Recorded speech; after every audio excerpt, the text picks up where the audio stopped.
قبل المشاهدة، المرجو منكم دعمنا بالضغط على زر لايك واشتراك وتفعيل الجرس ليصلكم كل جديد.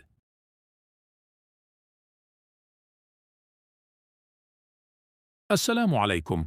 تشهد الجولة الثالثة من المجموعة الرابعة لكأس إفريقيا 2023 الفرصة الأخيرة لمنتخب الجزائر، وهو يواجه منتخب موريتانيا، بينما يتواجه المنتخبان المتأهلان سلفا أنغولا وبوركينا فاسو في صراع على صدارة المجموعة، وتحتل أنغولا صدارة المجموعة ب6 نقاط وبفارق الأهداف عن بوركينا فاسو، وتأتي الجزائر في المركز الثالث بنقطتين، بينما تحتل موريتانيا ذيل المجموعة ب0 من النقاط.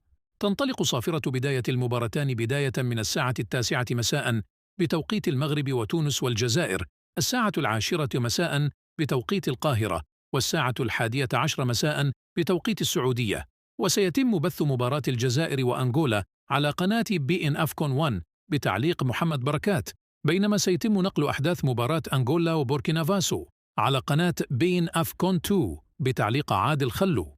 قبل ذلك يعرف يوم الثلاثاء كذلك مباريات المجموعة الثالثة، حيث يلعب السنغال المتأهل سلفا ضد منتخب غينيا، ويواجه منتخب الكاميرون منتخب غامبيا، ويتصدر منتخب السنغال المجموعة ب6 نقاط، بينما تأتي غينيا في المركز الثاني ب4 نقاط، وتحتل الكاميرون المركز الثالث بنقطة واحدة، بينما تحتل غامبيا مؤخرة المجموعة ب0 من النقاط.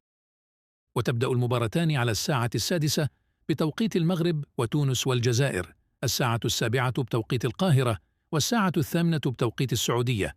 وسيتم بث مباراة السنغال وغينيا على قناة بي إن أفكون 1 بتعليق جواد بدة، بينما سيتم نقل أحداث مباراة غامبيا والكاميرون على قناة بين أفكون 2 بتعليق محمد مبروكي. شكرا لكم على المتابعة.